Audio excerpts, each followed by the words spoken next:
विंध्याचल धाम घुमा दना ननदो।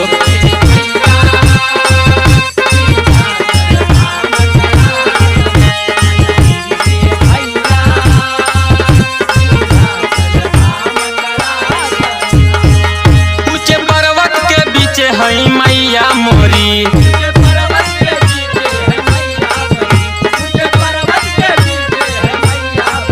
बीचे धारे में रुकी है नैया मेरी।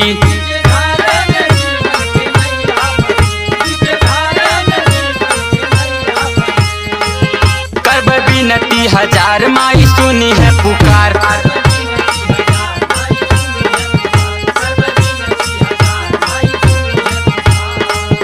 करब विनती हजार माई सुनी है पुकार। हमर सोचल सपना पूरा दाना ए ननदो के भैया, ए ननदो के भैया विंध्याचल धाम घुमा दना।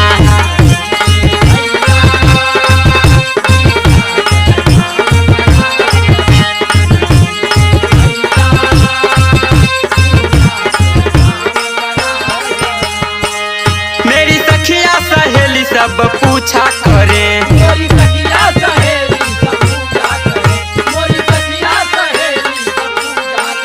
लेके गंगा के पानी से कलशा भरे,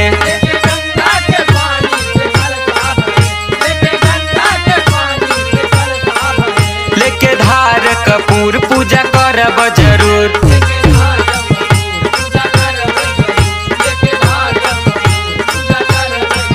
लेके धार कपूर पूजा करब जरूर। गुड्डू लहरी सूरज के बोला दाना